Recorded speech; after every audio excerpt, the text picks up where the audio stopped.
Bienvenido a Audiolibros con Irlanda, donde voces reales dan vida a mundos imaginarios. Capítulo número 24. Félix no estaba en la habitación cuando Dan llegó. Todavía lo debe estar interrogando la policía, Pensó. Se preguntó si la policía lo dejaría regresar esa noche. Pero la puerta se abrió y allí estaba el chico. Fue directamente a su cama y se acurrucó sobre ella, abrazándose las rodillas contra el pecho. Todavía llevaba puestos una camiseta y shorts. Se veía vulnerable y asustado. «Oh, Dios. Félix, realmente lo siento», dijo Dan. «Nadie debería tener que ver algo así». El chico temblaba sobre la cama, y eso hacía que se sacudiera. «¿Quieres hablar al respecto?», negó con la cabeza. Parecía como si al abrir la boca fuera a comenzar a llorar. «Si necesitas hablar o lo que sea, sabes dónde encontrarme, a cualquier hora». Félix no respondió. Aturdido, Dan realizó mecánicamente su rutina nocturna de lavarse los dientes y preparar todo para acostarse. Un oficial de policía patrullaba el pasillo. Tenía la mano sobre la funda de su arma. Eso hizo que Dan caminara con mucho cuidado por el corredor. Cuando volvió a su habitación, sorprendentemente, Félix se había quedado dormido. Dan apagó la luz y se metió en la cama con la ropa que llevaba puesta. No quería arriesgarse a despertarlo si se cambiaba. Además, no iba a poder dormir de todos modos. Al acostarse, oyó que algo crujía. Metió la mano en el bolsillo de su sudadera y sacó algunas hojas de papel. No tenía idea de cómo habían llegado ahí. Recordaba vagamente haber visto un fichero en el anfiteatro de operaciones, pero había perdido el conocimiento antes de llegar hasta él. ¿Su memoria estaba fallando nuevamente? Era extraño, sin embargo, porque ni siquiera podía recordar haber llegado al otro lado de la sala. Tuvo un pensamiento extraño. ¿Y si Abby lo había puesto en su bolsillo mientras todavía estaba inconsciente? Sabía que había papeles desparramados a su alrededor cuando volvió en sí. ¿Los habría leído y sabría de Lucy? Ciertamente le hubiera dicho algo si así fuera. Y no se le ocurría ninguna razón por la que ella pudiera haber puesto los papeles en su bolsillo. Entraba suficiente luz por la ventana como para no necesitar encender la lámpara de su mesita de noche. Alisó los papeles arrugados sobre su almohada. Eran la misma clase de anotaciones que ya había visto. Llegó a la última hoja. Reconoció la letra en cuanto la vio. El director. Un momento de inspiración esta mañana durante el desayuno. Existe, creo, una forma de que mis ideas perduren para siempre. Todos los hombres buscan la inmortalidad a su manera, ya sea mediante un legado de hijos que lleven su nombre y material genético, o a través de la arquitectura, de la ciencia. Y esto se trata simplemente de mi búsqueda de un legado como ningún otro. La labor será macabra, es cierto. No tengo dudas al respecto. Pero Miguel Ángel tenía sus cadáveres secretos, y de la misma forma yo, una artista de otra clase, debo correr riesgos y realizar sacrificios. Entonces, el director había estado realizando sacrificios macabros con sus pacientes para crear un legado que llevara su nombre. Dan recordó las fichas que habían visto en la oficina del director. Había tantas con la letra N bajo la casilla que decía recuperado. ¿Cuántas operaciones habían fracasado? ¿Cuántos pacientes habían sido sometidos innecesariamente al dolor y al miedo? Todo porque el director buscaba alguna clase de inmortalidad. Dan continuó leyendo. Siempre detesté esa palabra. Sacrificio. Evoca imágenes de salvajes golpeando tambores alrededor de una hoguera. Pero deben hacerse sacrificios, y cuán apreciados serán. y cuán peligrosos. Así terminaba la nota, pero había algo más escrito en la parte de atrás, en la letra ya familiar del director. Al final, una firma, 2 palabras: Daniel Crawford. Capítulo número 25. La policía encontró al hombre que había matado a Joe al día siguiente, en un bar del centro de la ciudad, con la billetera del prefecto y un garrote. El director convocó a una reunión en el salón Wilford para comunicar a los estudiantes que ya se encontraban a salvo, pero que si cualquiera de ellos quería irse a casa, recibiría un reembolso completo del curso. Las clases se reanudarían al día siguiente. Habría terapeutas disponibles para los estudiantes si necesitaban alguien con quien hablar. Dan encontró a Abby y le preguntó si quería ir a caminar. El jardín carecía de la habitual multitud de chicos danzando frisbees o jugando a las bochas. Todos en el campus estaban de un humor sombrío. Decidieron alejarse de allí por un rato, así que tomaron un camino que llevaba hacia el bosque. No habían andado unos metros cuando el aire se volvió más frío y la luz más tenue por la gran cantidad de árboles que formaban un arco sobre sus cabezas. ¿Cómo está Félix? Preguntó Abby después de un rato. Dan se encogió de hombros. Realmente no sabía. No estaba cuando desperté y no lo vi en la reunión. Quizás está con uno de los terapeutas. ¿Y tú? ¿Te sientes bien? Abby lo tomó de la mano. Sí, mintió. Cuéntale todo. Deja de guardarte las cosas. Pero, ¿cómo podría contarle? Oye, resulta que había un director que fue responsable de todas las cosas horribles que pasaron aquí y... ¿adivina qué? Tenemos el mismo nombre. Y he estado teniendo sueños en los que es como si viera a través de sus ojos. Nada importante. Al menos, finalmente entendía por qué Sal Weathers y su esposa se habían enfadado tanto cuando les había dicho su nombre. Jordan no contesta su teléfono, Dijo Abby, e interrumpió sus pensamientos. Las agujas de los pinos crujían bajo sus pies. Le envié un mensaje de texto anoche cuando llegué a mi habitación y otro esta mañana. Supongo que ya debe haber escuchado que atraparon al culpable, aunque no estoy segura de que haya salido de su habitación. Recibí una respuesta. Ocupado con tarea. No entiendo por qué se está comportando de manera tan extraña. Es tan diferente del chico que conocí en el autobús. Quizá necesita estar solo un tiempo. Es decir, él vio el cuerpo. Quizá, pero todo el tiempo pienso en lo que dijo G acerca de que estuviéramos pendientes. Solo estoy preocupada, ¿sabes? Me preocupo. Dijo ella. Intentaré llamarlo más tarde. No pierdo nada con intentar, ¿verdad? No volvió a verla durante el resto del día. Otra vez en su habitación, se encontró mirando fijamente la pared, con sus pensamientos desordenados. Cuando sonó el celular que tenía en el bolsillo, casi se muere del susto. Relájate, Dan. Solo son tus padres. Contestó el teléfono, sabiendo lo que le esperaba. Oh, Danny, acabamos de hablar con el director del curso y nos contó que un chico fue asesinado ahí mismo en tu residencia. ¿Qué está sucediendo? ¿Necesitas que nosotros...? Su madre hablaba rápido y sonaba aterrada. Dan la interrumpió. Espera, escucha. Atraparon al culpable. ¿Está bien? Se dio cuenta de que casi estaba gritando y bajó la voz. Estoy bien. Estamos a salvo ahora. Hay terapeutas y además tienen al tipo que lo hizo. El director nos dijo que habían detenido a un sospechoso, respondió ella de modo estridente. No sonaba para nada tan convencido como tú. Dan tenía que sonar convencido, no solo por su madre, sino también por él mismo. Era difícil ignorar el hecho de que, mientras había estado inconsciente teniendo una visión sobre el escultor, 2 pisos más arriba, Joe estaba siendo, esculpido.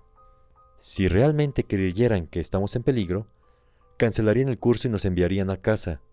Hablaba con toda la autoridad que podía. deseando desesperadamente que Sandy le creyera.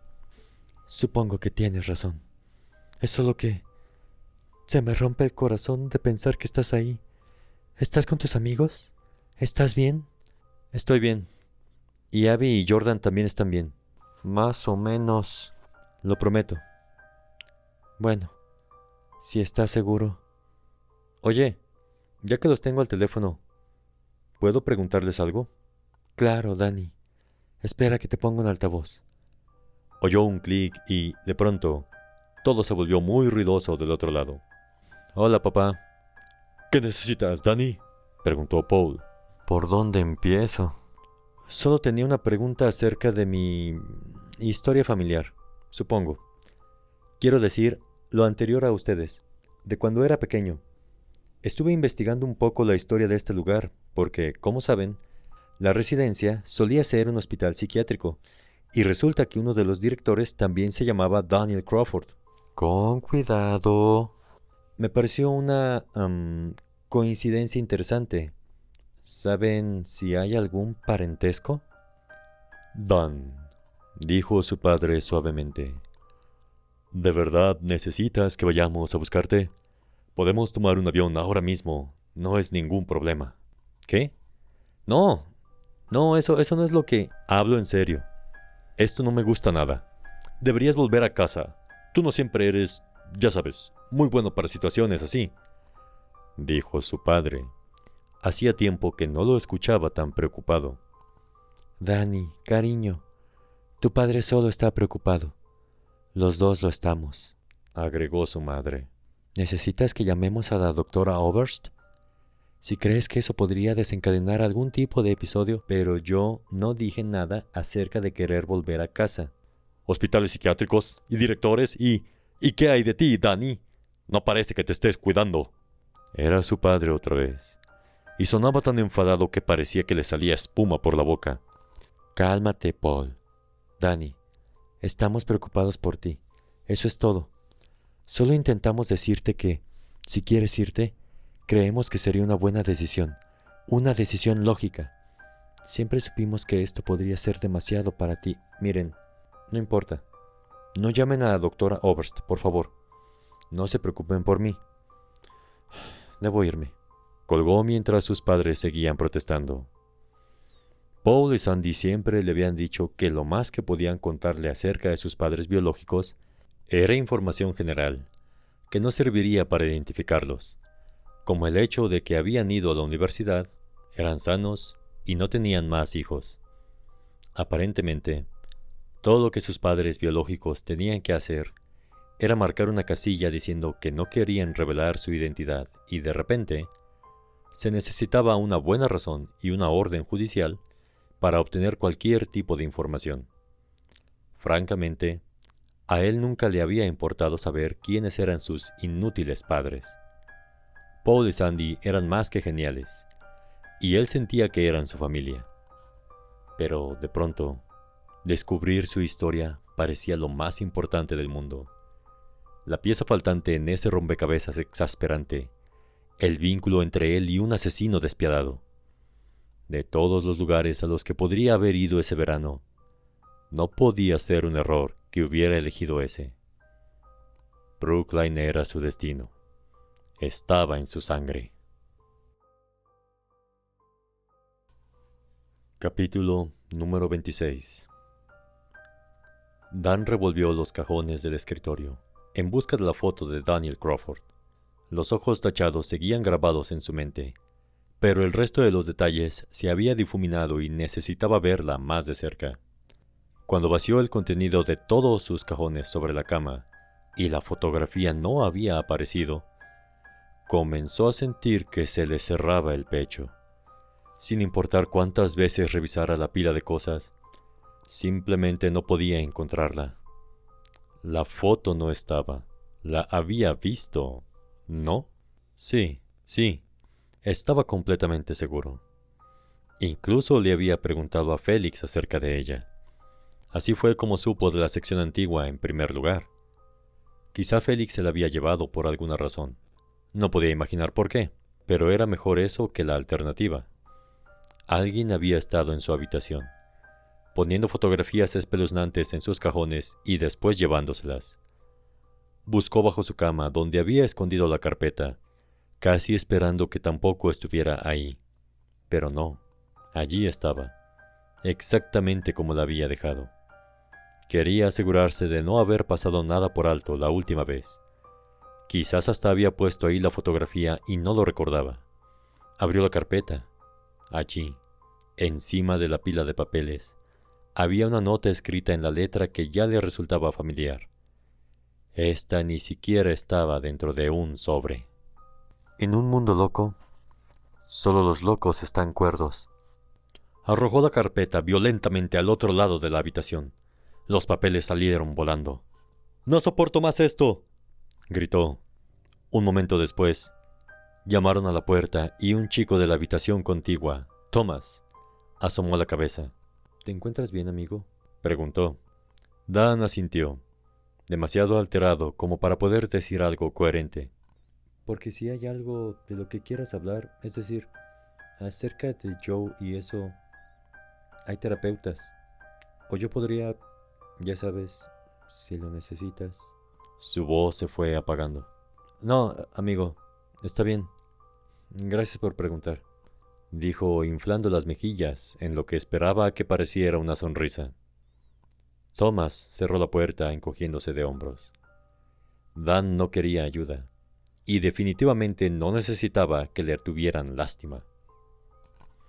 Durante la cena, Abby estuvo callada, hundida en su silla, se comía las uñas y miraba fijamente su puré de papa.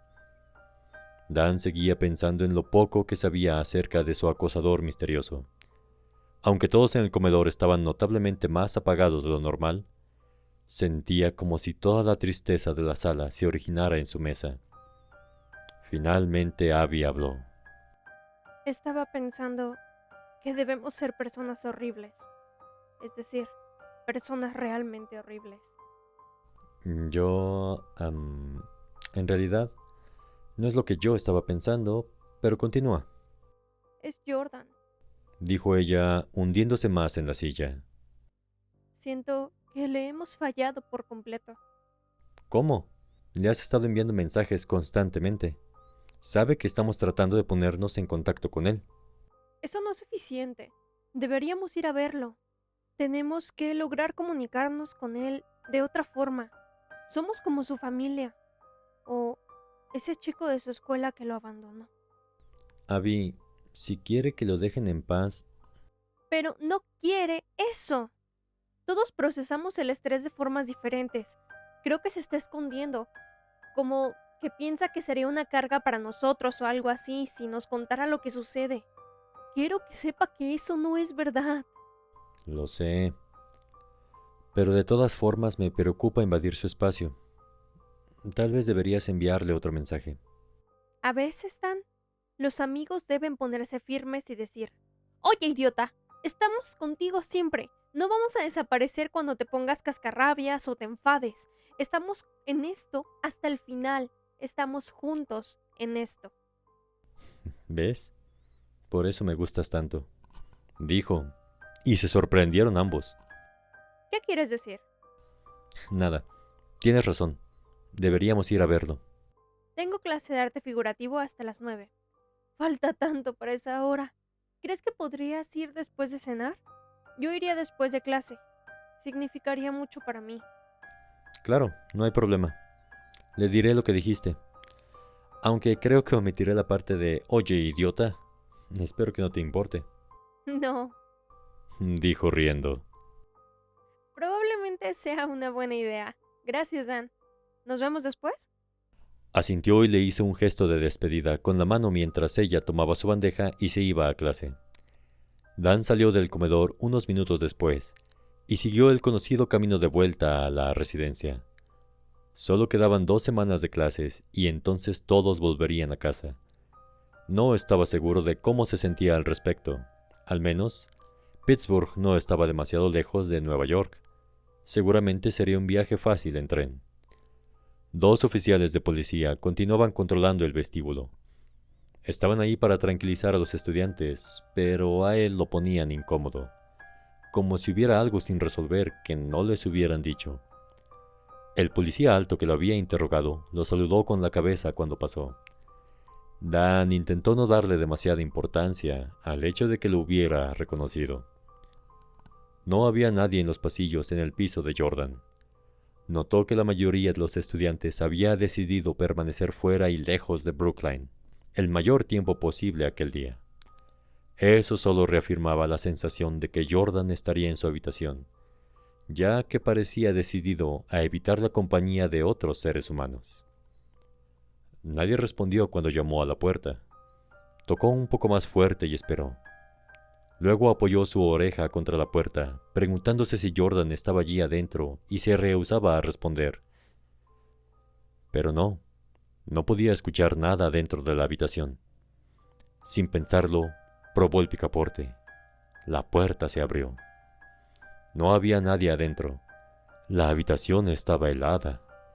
El sector de G se veía normal, un poco desordenado, pero la parte de Jordan estaba cubierta desde el suelo hasta el techo con trozos de papel amarillo de sus blogs, todos escritos por él.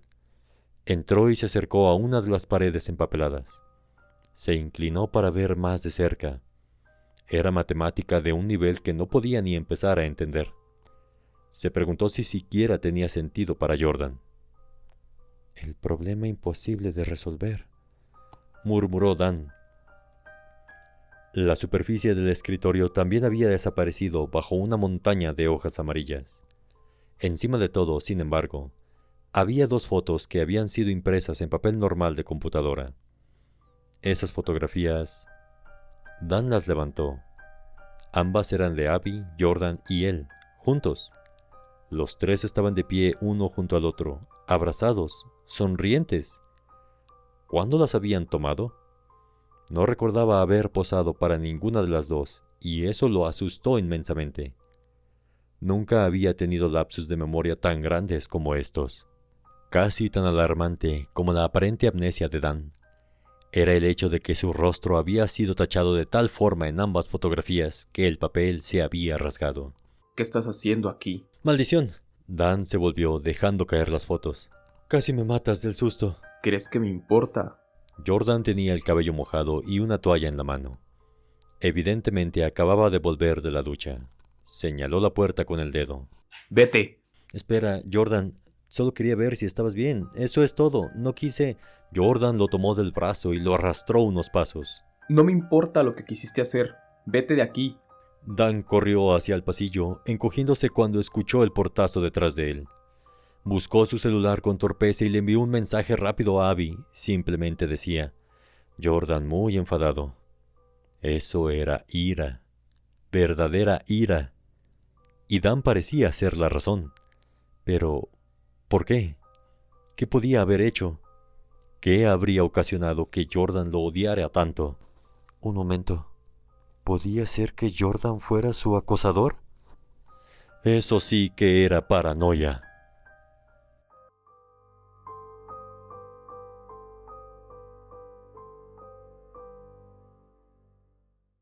Si te ha gustado el video, puedes dejarnos un like y suscribirte para poder seguir trayéndote más audiolibros.